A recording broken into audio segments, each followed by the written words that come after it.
심리학자 연구소에서 이런 내용을 발표를 했습니다.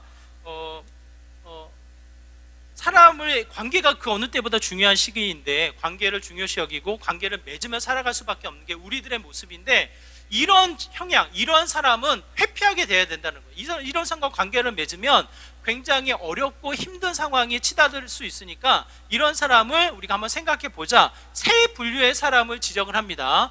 이런 이야기를 들으면 꼭 다른 사람을 생각을 해요. 아, 제가 그렇지, 쟤랑 피해야겠다, 이런 생각을 하는데 그러지 마시고 스스로를 돌아보면서 아, 나에게 이런 모습이 있으면 관계가 어려울 수 있겠구나, 이런 마음으로 한번 같이 살펴보시기 원해요. 첫 번째 내용이 감정 기복이 심한 사람. 여러 가지 이 요소도 있지만 감정 기복이 오르락 내리락 심한 사람을 생각했을 때 관계에 어려움이 있다는 거예요. 다른 상대방에게 스트레스를 주며 맞춰가기에는 어려운 부분이 분명히 있어서 관계에 문제가 있을 수 있다.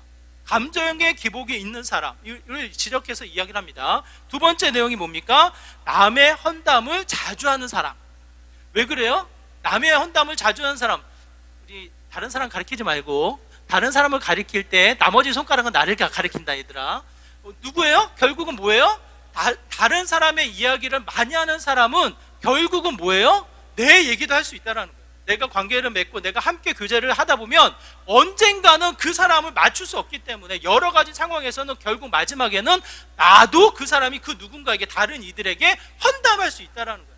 그러므로 다른 사람을 이야기하는 것을 많이 즐거워하는 사람은 피해야 된다. 스스로를 돌아봤을 때 다른 사람을 이야기하는 것을 즐거워하면 안 된다라는 것을 우리가 생각해 볼 수 있습니다. 여러 가지 생각을 우리가 꼬집어서 공감이 돼요. 충분히 우리가 공감하게 되어집니다. 마지막이 좀 더 우리의 마음을 울리게 되어지는데, 마지막이 이래요. 뭡니까? 고마움을 모르는 사람. 기복이 심한 사람, 뭐 여러 가지 남의 탓을 하는 사람, 좋지 않은 거기 때문에 그럴 수 있는데 마지막이 좀 의아해요. 마지막이 뭡니까? 고마움을 모르는 사람을 피해야 된다. 결국은 맨 처음에 호의가, 맨 처음에 좋게 여겨졌던 것들이 나중에는 고마움으로 여겨지지 않고 당연한 것으로 여겨진다는 거예요. 그러다 보면 결국 시간이 지나서 관계에 어려움을 겪게 되어진다라고 표현을 합니다. 제가 이 통계, 이 연구의 내용을 보면서 충분히 공감할 수 없지만 그럼에도 불구하고 상당히 많은 부분에 이 공감이 되어지는 거예요. 특히 마지막 부분, 고마움을 모르는 사람. 맨 처음에는 베풀고 섬기며 헌신하다가도 나중에 시간이 지나면 어떻게 됩니까? 그 마음이 지치고 어느 순간에는 스스로가 상처가 되어서 내 이 관계의 어려움이 충분히 느껴지게 된다는 거예요. 이 통계를 보면서 또 한번 공감을 느끼게 되어지는 게 오늘 본문의 내용을 통해서도 그래요.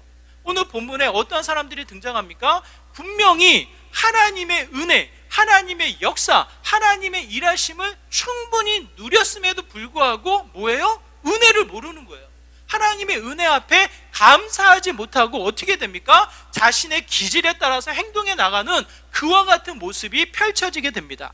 오늘 우리가 읽은 7장 1절과 2절의 배경은 앞부분의 내용 6장 24절에서부터 펼쳐지게 되어지는데, 6장 24절에 펼쳐지는 사건에 무슨 내용이 기록되어져 있습니까? 24절의 말씀이에요. 우리 24절의 말씀 한번 같이 읽어볼까요? 함께 있습니다. 시작. 이후에 아랍 왕 벤 하닷이 그의 온 군대를 모아 올라와서 사마리아를 에워싸니. 무슨 일이 벌어집니까? 북이스라엘의 수도인 사마리아 지역에 아람 군사들이 다시 포위하고 둘러싸여져 있는 거예요. 전에는 좀 다른 전략을 세웁니다. 전에는 왕이 가는 길가에 암살자를 보내서 왕을 죽이는 어떤 전략을 세웠다가 실패했고, 이제는 지도자인 엘리사를 먼저 공격해서 죽여서 북이스라엘을 공격해 나가는 형태를 취했다면, 먼저 공격해서 정복하려는 계획을 세웠다면 이제는 어떠한 전략을 세웁니까? 길목을 막고 사마리아 지역, 사마리아 이 수도를 고립시키는 거예요. 시간이 얼마나 가든지 간에 그 지역을 고립시켜서 어떻게 합니까? 스스로의 위험에 처하도록 내버려두는 전략을 세우게 됩니다. 이 전략이 먹혀서 무슨 일이 벌어지냐면 25절의 말씀이에요. 우리 25절도 같이 있습니다. 시작. 아람 사람이 사마리아를 에워싸므로 성중이 크게 줄여서 나귀 머리 하나에 은 80세겔이요 비둘기 똥 4분의 1 가비은 5세겔이라 하니. 뭐라고 기록되어져 있습니까? 여러분, 대체로 동물을 잡으면 어느 부위를 취합니까? 홍성아 살이 많은 부분, 배가 맛이 좋은 부분을 취해서 갖는다, 가치를 따진단 말이에요. 대부분의 머리는 뭐예요? 활용은 하지만 이 한 마리를 잡았을 때 우선순위로 취하는 부위는 아니에요. 그만큼 먹을 것이 많지 않은, 그야말로 한 부위로 떼서 팔기는 팔지만 우선순위의 먹거리가 되지 않는 것을 보게 되어집니다. 근데 오늘 본문에서 보면 25절에 사마리아 지역 북이스라엘의 수도의 상황을 설명하기를 뭐라고 이야기해요?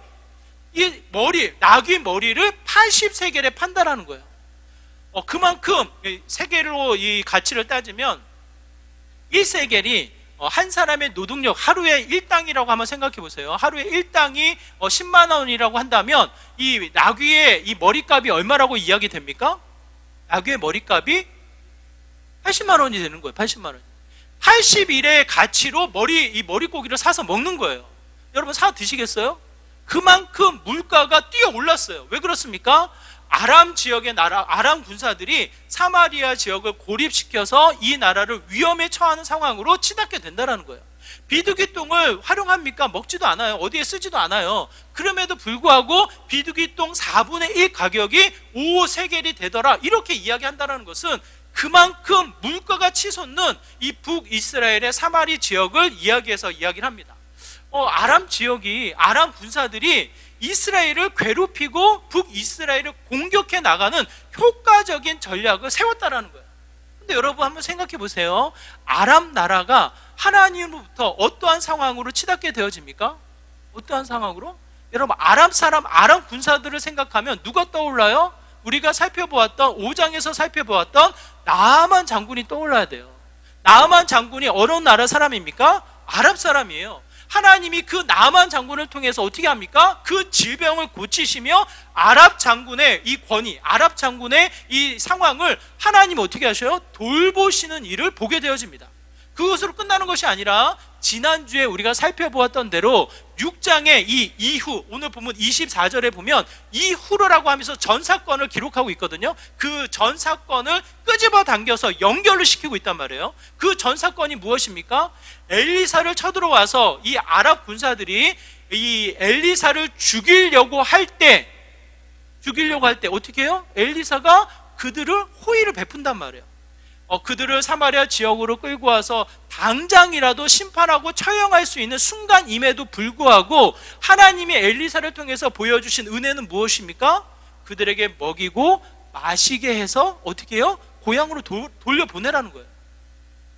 한번 생각해 보십시오. 하나님의 적극적인 호요, 하나님이 그들을 돌보시고 지키셔서 처형당해도 마땅하지 않습니까? 한번 생각해 보세요. 북한군이 우리를 쳐들어왔는데 눈이 멀어지는 상황에서 서울 한복판에 포위되어서 머물러 있다라는 거예요. 이러면 어떻게 하시겠어요? 군사적인 이 전략, 정치적인 이 요소를 통해서는 뭔가 얻어내기 위해서 활용하지 않겠습니까? 그들을 위협하거나 그들을 당장 처형해서 뭔가 드러내지 않겠어요? 그런데 하나님은 그들에게 은혜를 베푸셨다는 거예요. 먹이고 마시게 해서 안전하게 그들의 고향으로 돌아가게 하라. 그 이후에 시간이 얼마나 지났는지 알 수 없으나 그 사건을 비교해서 또 그 시간의 흐름 속에 뭐라고 이야기합니까? 그 이후에 아람 군사들이 사마리아 지역을 포위하고 있다는 거예요. 하나님의 은혜를 절실히 깨닫고 하나님의 은혜를 받았지만 그들은 뭡니까? 하나님의 은혜를 기억하지 않습니다. 하나님의 은혜를 은혜로 갚지 않는, 오히려 마치 은혜를 잊어버리는 듯한 행위로 어떻게 해요? 자신의 이익, 자신의 생각, 자신의 계획을 앞세워서 가장 좋을 때에 북이스라엘을 가장 효과적인 방법으로 포위하고 있다는 거예요. 은혜를 모르는 자의 모습은 어떻게 나타납니까? 자신의 이익에 앞서서 은혜를 잊어버리고 자신의 이익, 자신의 생각을 앞세워서 행동하는 자의 모습이라는 거예요. 배은 망덕, 은혜를 입었지만 그럼에도 불구하고 은혜를 갚지 못한 망정 어떻게 해요? 등에 칼을 꽂는 모습과도 같이 그 은혜를 갚지 않는 자의 모습, 배은 망덕의 모습으로 아랍 군사들의 모습이 펼쳐지게 되어집니다. 그들뿐만 아니라 북이스라엘의 왕이 누구예요? 북이스라엘의 왕이 여호람이에요. 여호람. 하나님은 분명 북이스라엘을 멸망시킨다 말씀하셨음에도 불구하고 북이스라엘 왕 여호람에게는 특별한 은혜를 수시 없이 끊임없이 베푸십니다. 엘리사를 통해서 이 열왕기상 3장에 보면 모압 땅이 그들을 쳐들어오거든요. 공격하게 되거든요. 그때 하나님이 모든 전략을 세우시고 멸하게 하셔서 누구를 구원하셔요? 여호람 왕을 구원하셔요. 이 3장으로 끝나는 것이 아니라 이 아랍 왕 나아만이 북이스라엘에 왔을 때 여호람 왕이 어떻게 합니까? 홍국을 하며 하나님 앞에 울부짖습니다. 왜 그래요? 납병 환자를 고칠 수가 없으니까 이 아만 장군을 통해서 우리 북이스라엘이 위험에 처하겠구나, 아랍 군사들이 우리를 쳐들어오기 위한 명분을 세우겠구나라고 하며 통곡하며 울 때 하나님이 어떻게 하십니까? 아까 우리가 살펴보았던 대로 나아만 장군을 고쳐주셔서 여호람의 이 왕을 어떻게 해요? 안전하게 또 지키신단 말이에요. 그 위험을 면하게 하신단 말이에요. 오늘 본문도 마찬가지예요. 6장의 사건을 우리가 보면 아랍 장군이 쳐들어왔을 때 충분히 그들이 전략을 세워서 이 암살자를 보내가지고 여호람을 죽일 수 있는 이 전략을 세웠을 때 하나님이 그들을 어떻게 하십니까? 엘리사에게 모든 지혜와 전략을 알게 하셔서 누구를 구원하셔요? 북이스라엘 왕인 여호람을 구원하셨단 말이에요. 그러면 한번 생각해보세요. 이 정도라면 하나님이 엘리사를 통해서 이 여호람 왕을 지키시고 돌보시고 북이스라엘을 지금까지 인도하신 그 은혜를 안다면 어떻게 해야겠냐고요. 위험에 쌓이고 그야말로 물가가 치솟는 이 상황 속에서도 여호람 왕은 어떻게 해야겠냐고요. 오늘 본문에 보면 읽진 않았지만 여호람 왕이 이렇게 반응을 합니다. 6장 31절의 말씀인데요, 우리 한번 같이 읽어볼까요? 여호람 왕이 반응하는 모습이 이렇습니다. 함께 읽겠습니다. 시작. 왕이 이르되 사밧의 아들 엘리사의 머리가 오늘 그 몸에 붙어 있으면 하나님이 내게 벌 위에 벌을 내리실지로다 하니라. 뭐라고 이야기합니까? 뭐라고 이야기해요? 여러분, 은혜를 잊어버리는 자, 은혜를 감사로 여기지 않는 자는 어떻게 합니까? 다른 사람의 핑계를 대게 됩니다. 결국 자신의 주어진 상황을 하나님의 은혜, 하나님의 일하심을 주목하지 못하고 어떻게 해요? 이 엘리사를 핑계 삼고 있어요. 왜 엘리사를 핑계 삼을까요? 왜 엘리사 탓을 하고 있을까요? 엘리사가 그 전에 여호람, 아랍 군사들을 먹고 마시게 하고 돌려보냈잖아요. 그 사건을 기억하고 이 엘리사를 원망하고 엘리사 탓을 하는 거예요. 지금 이 순간 엘리사의 목이 몸에 붙어 있으면 내가 벌을 받을 것이라고 큰 소리치며 마치 하나님의 군사인 양, 마치 백성들을 위하는 양 엘리사를 탓하며 엘리사를 죽이겠노라고 단호하고 어떻게 합니까? 군사를 보내는 일을 하게 되어집니다. 결국 여러분 한번 생각해 보세요. 은혜를 모르는 자들의 모습은 어때요? 다른 사람 탓을 하는 거예요. 오히려 원망하고 탓하며 싸우려고 하는 게 은혜를 모르는 자의 모습이 아닐까, 우리는 그렇게 생각을 하게 되어집니다. 오늘 본문을 통해서 다시 한번 우리가 기억하는 것은, 여러분 생각해 보세요.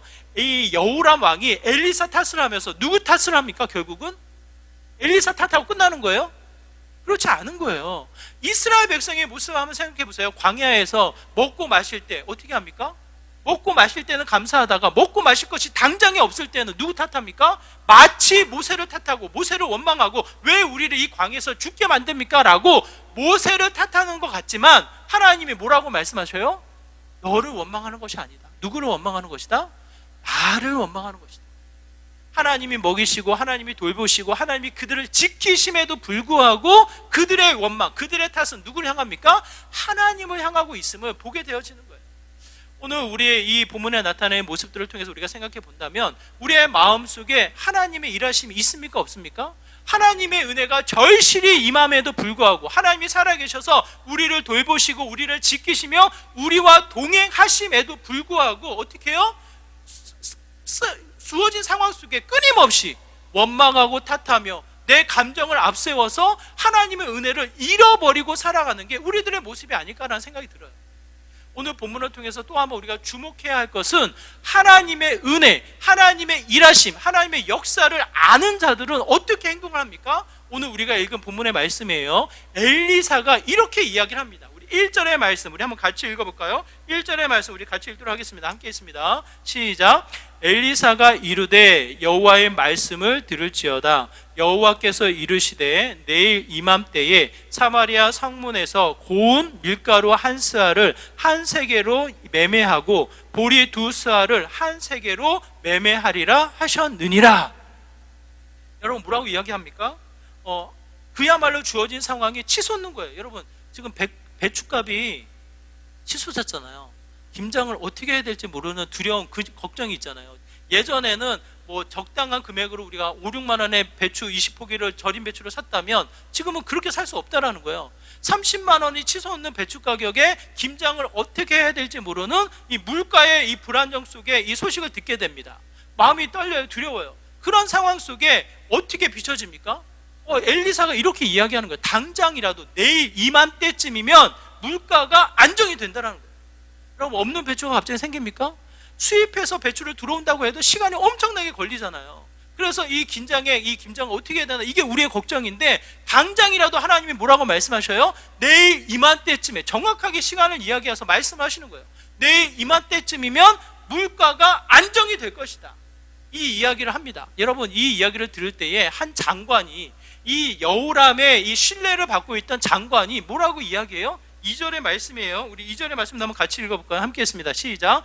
그때에 왕이 그의 손에 의지하는 자 곧 한 장관이 하나님의 사람에게 대답하여 이르되 여호와께서 하늘의 창을 내신들 어찌 이런 일이 있으리요 하더라. 엘리사가 이르되 네가 내 눈으로 보리라. 그러나 그것을 먹지는 못하리라 하니라. 뭐라고 이야기합니까? 한 장관이 하늘의 창고에 문을 열어 쏟아지게 한들 이런 일이 있을 수 있겠냐? 어찌 이런 일이 있을 수 있겠냐? 여러분, 질문을 드릴게요. 하나님께서 하늘의 창고를 여셔서 우리의 일용할 양식을 내리시는 적이 있습니까? 없습니까? 있어요, 없어요? 분명히 그것을 누가 경험했어요? 이스라엘 백성이 경험을 한 거예요. 광야에서 하나님이 이스라엘 백성을 출애굽시켜서 그들을 먹이시고 입히실 때 그냥 먹이십니까? 그들의 수고와 그들의 농사와 그들의 애씀을 통해서 그들의 배를 부릅니까? 그렇지 않잖아요. 그들을 굳이 광야로 이끄셔서, 아무것도 없는 광야로 이끄셔서 그들에게 선명하게 경험케 하시는 것, 그들에게 분명하게 드러내시는 게 뭡니까? 하나님의 은혜로 산다라는 거예요. 하늘의 이 창고에 문이 열려서 만나가 떨어지고 메추라가 떨어지면서 그것을 받아 먹음으로 그들이 산다라는 것을 경험케 하시는 거예요. 반석에서 물이 나게 하심으로 그 물을 마시게 함으로 뭡니까? 눈에 보여지는 일용할 양식으로 사는 것이 아니라, 우리의 수고로 사는 것이 아니라, 우리의 계산과 계획으로 사는 것이 아니라 뭡니까? 하나님의 은혜로 산다라는 것을 알게 하셨다는 거예요. 그런데 그 사실을 알고 경험한 이스라엘 백성이 그것을 기억합니까? 그 은혜를 늘 감사하며 하나님을 소망합니까? 그렇지 않은 거예요. 시편 106편 13절 14절 그들의 상태를 이야기합니다. 이스라엘 백성의 상태 함께 읽겠습니다. 시작. 그러나 그들은 그가 행하신 이 일을 곧 잊어버리며 그의 가르침을 기다리지 아니하고 광야에서 욕심을 크게 내며 사막에서 하나님을 시험하였도다. 이게 이스라엘 백성의 모습이고 오늘 본문에 나타나 있는 상황이고 오늘 우리들의 모습인 거예요. 하나님의 은혜가 없습니까? 하늘에서의 메추라기가 떨어지지 않습니까? 여러분의 일상 가운데 하나님의 은혜의 생수가 폭포수처럼 쏟아지지 않습니까? 하나님은 살아계시고 하나님 우리를 위해서 일하시고 그로 말미암아 은혜의 생수가 넘치는 것이 하나님의 이 일하심인데, 그럼에도 불구하고 우리는 어떻게 해요? 그 은혜를 잊어버립니다. 그 은혜를 기억하지 않으며 뭐라고 외쳐요? 하늘의 창고가 열려서 어찌 이 만나가 떨어질 수 있겠냐고, 어찌 이런 일이 일어날 수 있겠냐고 하며 하나님의 은혜를 닫아버리는 거예요. 하나님을 더 이상 소망하지 않는 거예요. 하지만 엘리사는 어떻게 합니까? 선포합니다. 하나님의 일하심, 하나님의 은혜를 알고 담대하게 선포합니다. 뭐라고요? 내일 이맘때쯤이면 모든 물가가 안정을 취할 것이다. 깜짝 놀랄 하나님의 은혜가 넘치게 될 것이다. 이 소망이 그냥 소망으로 끝나는 것이 아니라 우리가 읽지는 않았지만 16절 17절에 강조해서 뭐라고 이루어집니까? 하나님의 말씀이 이루어진다예요. 꿈이 이루어지는 것이 아니라 하나님의 말씀이 선명하게 이루어진다는 거예요. 여러분, 우리 2002년도 월드컵 때 꿈은 이루어진다. 꿈이 이루어졌습니까? 안 이루어졌습니까? 네? 꿈이 이루어졌어요? 여러분, 이 꿈이 이루어졌다라는 표현은 4강 때 쓰여진 카피라이트예요. 4강 때. 4강의 꿈은 뭐예요? 승리잖아요. 결승전에 올라가야 되잖아요. 꿈 안 이루어졌어요. 4강 때 카피라이터는 그 꿈은 이루어졌다예요. 그 꿈이 이루어졌다가 이게 4강까지 올라갔으니까 꿈이 이루어져서 우리가 착각을 하는데 4강에서 더 올라가려는 꿈이 이루어진다였어요, 사실은. 물론 그 카피라이트를 쓴 사람은 4강을 이기고 결승전에 올라가서 우승한다, 그 꿈이 아니라 축구의 발전, 더 나아가서 이 소망이 넘치는 삶을 기대하면서 그걸 썼다고 이야기는 해요. 근데 이 문장을 통해서 4강 때 꿈은 이루어진다라는 이 표현을 통해서 우리가 구체적으로 따진다면 4강의 꿈은 이 결승으로 올라가는 게 꿈이었단 말이에요. 근데 사실 꿈은 이루어지지 않는다고요. 꿈이 이루어지는 것이 아니라, 우리의 계획대로 이루어지는 것이 아니라, 우리의 삶의 목표대로 그것을 달성하는 것이 아니라 무엇이 이루어집니까? 하나님의 은혜, 하나님의 말씀, 하나님의 일하심을 통해서 역사가 이루어진다는 거예요. 이 엘리사는 이루어지기 전에 주신 말씀의 은혜를 기억하며 뭐라고 이야기합니까? 내일 이맘때쯤이면 이 모든 것이 이루어질 거라고. 그래서 7장 16절 17절에 이렇게 기록되어져 있습니다. 우리 한번 같이 볼까요? 동일하게 기록되어져 있습니다. 이 사건들이 기록되어지면서 반복되어서 강조되어서 이루어지는 것은 여호와의 말씀이 같이 되었노라고, 그 말씀이 이루어졌노라고 분명하게 강조해서 이야기를 합니다. 모든 물가가 안정을 취하고요, 더 나아가 장군의 외침, 하늘에서 이것이 떨어지겠냐라고 외친 그 장군 앞에 뭐라고 말씀하셔요? 네가 눈으로 보겠으나 그 맛을 본다 안 본다? 맛을 볼 수 없다라는 거예요. 놀랍게 하나님이 일하십니다. 아랍 장군이 이 포위하고 이 사마리아 지역의 이 모든 경로를 차단하고 고립되어지는 전략이 성공적으로 진행되고 있을 때에 무슨 일이 벌어지냐면 아랍 군사들이 깜짝 놀라 소리를 듣는 거예요. 환청을 듣는 거, 환청을. 그들이 무슨 소리를 듣냐면 이거는 말발굽 소리라고. 많은 군사들이 자기들을 향해서 쳐들어오는 거라고.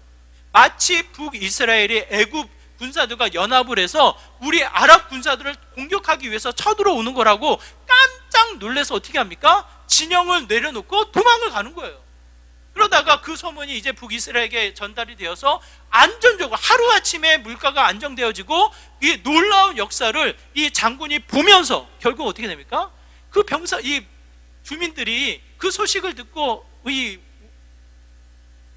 무리떼가 내려와서 가다 보니까 이 장군을 밟고 지나가다 보니까 장군이 쓰러져서 죽는 일이 벌어지는 거예요. 이게 무슨 뜻입니까? 하나님을 향한 은혜, 하나님에 대한 일하심을 아는 것이 우리에겐 소망이 되고, 더 나아가 반드시 주신 말씀을 이루시고 성취하는 분이 여호와 하나님이신 것을 이야기합니다.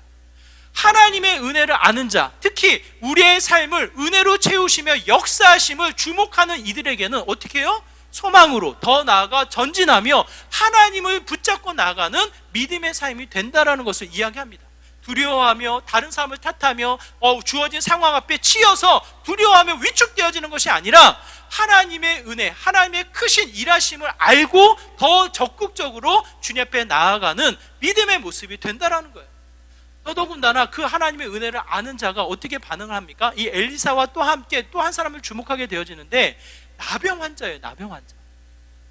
나병 환자는 어떠한 존재이냐면 마을의 성으로 들어가서 사는 것이 아니라 이 성 밖에서 사는 사람들이에요. 왜냐하면 자신의 모습이 흉측하니까, 나병으로 인해서 다른 사람들과 다른 모습을 갖다 보니까, 그 당시에는 특히나 이 의술적인 어떠한 이 지식이 없다 보니까 이 나병이 옮겨지면 어떻게 할까, 전염병이 있으면 어떻게 할까 생각해서 고을에 들어오는 것, 사람들과 함께 어울리는 것을 피합니다.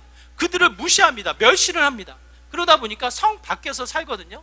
이 나병 환자들이 힘든 거예요. 먹고 살기가 힘든 거예요. 어떻게 합니까? 어차피 성으로 들어가도 핍박을 받고 멸시를 당하고 오히려 그 성도 지금 어려운 상황이니 이 나병 환자들이 생각을 하는 거예요. 성으로 들어가지 말고 차라리 아랍 군사들에게 가자. 본인들이 이 항복을 해서 고통을 당하든지 포로가 되든지 간에 그들이 주는 음식을 우리가 먹을 수 있지 않겠냐. 성으로 들어가지 말고 차라리 아랍 군사들에게 가자 해서 이 나병 환자들이 어디로 갑니까? 포위하고 있는 아랍 군사들에게 가는 거예요. 근데 이 아랍 군사들에게 갔더니만 무엇을 보게 되어져요? 무엇을 목격해요? 모든 것을 버려두고 급하게 돌아가 버린 진영을 보는 거예요. 아랍 군사들이 한 사람도 없고 급하게 도망가다 보니까 양식과 모든 것들을 내려놓고 가버린 상황을 누가 제일 먼저 직면하게 됩니까? 나병 환자들이 보게 되는 거예요. 나병 환자들. 그러니까 이게 웬 떡이냐 싶어서 먹을 것도 취하고 의복도 취하면서 숨겨놓는 일을 하게 되어집니다. 하루를 지나고 이틀날 가서 또 음식을 취하고 자기의 것들을 좀 살기 위해서 챙겨놓는 일을 하는데, 그 자리에서 무슨 마음이 들어요? 무슨 마음이 들어요? 9절의 말씀이에요. 우리 9절의 말씀 우리 같이 읽도록 하겠습니다. 9절입니다. 함께 읽습니다. 시작. 나병 환자들이 그 친구에게 서로 말하되 우리가 이렇게 해서는 아니 되겠도다. 오늘은 아름다운 소식이 있는 날이거늘 우리가 침묵하고 있도다. 만일 밝은 아침까지 기다리면 벌이 우리에게 미칠지니 이제 떠나 왕궁에 가서 알리자 하고. 이 나병 환자들이 어떻게 이야기를 합니까? 어디로 가세요? 여러분, 이 성 안에 무슨 일이 있습니까? 성 안에 자신들을 멸시하고 자신을 천대하고 사람 취급도 하지 않고 무시했던 사람들이에요. 그렇잖아요. 나병이라는 병을 가지고 있어서 자신들을 멸시해서 같이 오는 것조차 꺼려하며 같이 사는 것을 막았던 사람들이에요. 근데 이 나병 환자들이 어떻게 합니까? 어떻게 해요? 우리가 첫날은 이렇게 취했지만 둘째 날 우리가 취하는 것은 이건 잘못된 거다. 은혜를 받은 자, 은혜를 아는 자들이 어떻게 합니까? 자신들을 멸시하고 자신들을 천대하며 자신들을 무시했던 자들을 기억하고 그들을 향해서 뭐라고 해요? 아름다운 소식을 전하겠노라고. 은혜를 누리는 자, 은혜를 아는 자는 이런 자의 모습인 거예요. 주어진 상황에 매여서 남 탓하고 그냥 위축되어지고 두려워하는 것이 아니라 마음껏 하나님을 소망하고 하나님의 은혜를 사모하며 하나님의 은혜를 붙잡는 게 또 하나의 모습이라면, 더더군다나 그 은혜가 나의 것이라고 나만의 것이라고 꼭 숨겨놓는 것이 아니라 어떻게 해요? 마음껏 자랑하며 마음껏 나타내며 마음껏 알리고자 하는 게 그 은혜를 아는 자의 모습인 거예요. 비록 자신을 멸시하고 자신을 천대하고 자신을 무시했던 사람이라 할지라도, 왜? 받은 은혜가 크니까. 내가 받은 멸시보다 내가 받은 무시보다 받은 은혜가 크면 클수록 어떻게 됩니까? 그 은혜가 넘치고 넘치는 거예요. 그러다 보니까 이 나병 환자들이 그 놀라운 아름다운 소식을 자신들을 멸시하고 천대했던 그 사람들에게 달려가서 소식을 전하게 되어집니다. 그러더니 그 소식을 들은 사람들이 물론 바로 반응하진 않지만 조금 확인되어지고 그 반응의 소식을 듣자 우르르 몰려 들어오는 거예요. 우르르 몰려 나와서 서로 그 은혜를 취하기 위해서 달려 나오는 형태를 갖게 되어집니다. 그 자리에 장군이 치여서 넘어지고 밟혀서 죽음을 맞이하는 거예요. 여러분, 하나님의 은혜가 멈춰 있습니까? 하나님은 지금 일하는 것을 멈춰 계십니까? 그렇지 않잖아요. 정말 유명한 이 약수터는 그 물이 마르지 않습니다. 비가 많이 와도 가뭄이 와도 그 물줄기는 한결같아요. 졸졸졸 그 물이 어디서 흐르는지 모르게 졸졸졸 그 물의 물줄기는 멈추지 않고 흐른단 말이에요. 그 물을 받는 이들은 어떻게 해요? 손을 뻗어서 모아서 그 물을 받으면 마실 수 있는 거예요. 그 은혜를 아는 자들은 어떻게 합니까? 끊임없이 그의 생수의 강에, 은혜의 생수의 강에 손을 뻗어 본인이 가지고 있는 모든 마음의 문을 열어 끊임없이 그 생수를 받기 위해서 더 가까이 나가는 거예요. 받아서 그 물이 넘치고 넘치면 어떻게 됩니까? 너도 마셔보라고, 당신도 마셔보라고 하며 그 은혜를 나누고 증거하는 삶의 모습이 된다라는 거예요. 은혜를 모르는 자 어떻게 합니까? 끊임없이 자신의 생각, 자신의 고립, 자신의 환난, 자신의 고난을 앞세워서 피하려고 하는, 분노를 일으켜서 환난을 일으키는 것이, 결국 싸우고자 하는 것이 은혜를 모르는 자들의 모습이에요. 그들로 인해서 여러분 괜히 화내지 마십시오. 그들은 불쌍한 사람들이에요. 그냥 손만 뻗어도 채워지는 게 은혜인데 그 은혜를 저버리고 철저히 어떻게 해요? 자신의 고립되어지는 상황으로 치닫고 있는 거예요. 하나님의 은혜가 아닌 자신의 생각, 자신의 판단, 자신의 상황이 어떻게 해요? 점점점 빠져들면서 죽음으로, 다툼으로, 싸움으로. 싸우면 이깁니까? 그렇지 않아요. 결국은 서로 지치는 상황에 치닫고 있는 거예요. 반대로 은혜를 아는 자의 모습은 어떻습니까? 모든 것을 용납하고 받아들이면서 하나님이 일하심, 하나님이 채우시는 소망을 기대하며 달려나가는 자의 모습이 된다라는 거예요. 나만 채우고 끝나는 것이 아니라 나로 인하여서 더 은혜가 넘쳐날 수 있도록, 나에게 멸시, 나에게 천대를 주는 이들이라 할지라도 상관하지 않고. 왜 그래요? 받은 은혜가 크기 때문에, 넘치는 은혜가 크기 때문에, 그로 말미암아 그 은혜를 나누어 나가는 믿음의 형태가 된다는 것을 이야기를 합니다. 여러분의 삶이, 우리들의 삶이 은혜를 아는 자의 삶으로 전진해 나가기를 소망합니다. 주어진 상황 속에 좌절하고 낙심하고 그냥 환난 속에 치달아서 이 남의 탓하며 내 마음에 갈등을 일으키는 것이 아니라, 여러분 기억하시기 바라요. 하나님은 지금도 은혜의 생수의 강을 어떻게 해요? 멈추지 않고 쏟아붓고 있다라는 거예요. 우리는 그냥 두 손을 모아 마음을 열어 그 은혜를 받기만 하면 돼요. 그 은혜를 받아 넘치고 넘쳐서 우리 사랑하는 자녀들에게, 사랑하는 부모님들에게, 사랑하는 우리 형제자매, 우리 친구들에게 흘러내 보내다 보면 그 선한 영향력이 어떻게 나타납니까? 나병 환자라 할지라도 어떻게 해요? 왕이 듣고 나병 환자라고 할지라도 백성들이 일어나는 놀라운 현장으로 이어지게 된다는 거예요. 그야말로 여러분 생각해 보십시오. 그 당시에 그 시대의 그 상황 속에 가장 연약한 자들이에요. 어쩌면 가장 보잘것없는 자들이라고 생각할 수도 있어요. 근데 하나님은 그들을 사용하셔서 하나님의 은혜로 부으시고, 놀랍게도 북이스라엘의 사마리아 지역에 또 한 번의 은혜가 넘치도록 부으시는 일을 하게 하신다는 거예요. 저는 저와 여러분이 그와 같은 은혜를 사모하셔서, 비록 나는 보잘것없으나 하나님의 은혜를 소망하며 하나님의 일하심을 기대하며 그 앞에 은혜로 채워 나갈 때 어떻게 됩니까? 하나님의 은혜가 또 한 번 드러나는 믿음의 복된 삶이 된다라는 것을 성경은 우리에게 말씀하고 있습니다. 여러분 정말 그 은혜로 채워보시기 바라요. 그러면 분명히 하나님의 관계가 회복되어지고, 더 나아가 여러분이 기대하는 선한 영향력을 누리는 관계가 펼쳐질 것으로 확신을 합니다. 저는 저와 여러분의 삶이 그렇고 우리 기쁨의 교회 모습이 그와 같은 삶이 되기를 간절히 소망합니다.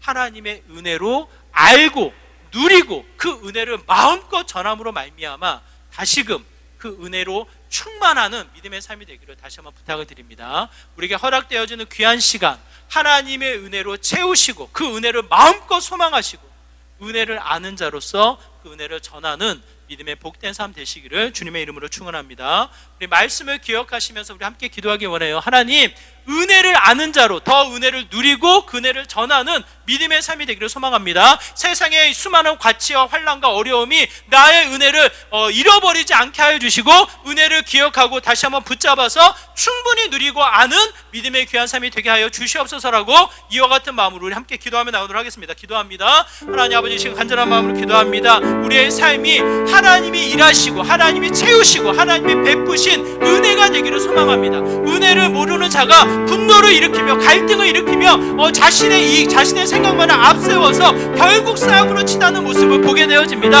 하나님의 은혜를 알아 하나님의 은혜를 마음껏 누리고 전하는 믿음의 복된 삶이 되기를 소망합니다. 이 자리에 앉은 주의 거룩한 백성들, 은혜를 깨닫게 하여 주시고 은혜를 지키게 하여 주시고 충만한 은혜를 누리며 다시 한번 주님 앞에 전진해 나아가는 믿음의 복된 삶이 되게 하여 주시옵소서. 은혜 없이 살 수 없는 우리의 연약함임을 고백합니다. 채우시고 넘치게 하시고 다시 한번 그 은혜가 누려지는 믿음의 귀한 자리 되게 하여 주시옵소서. 주님.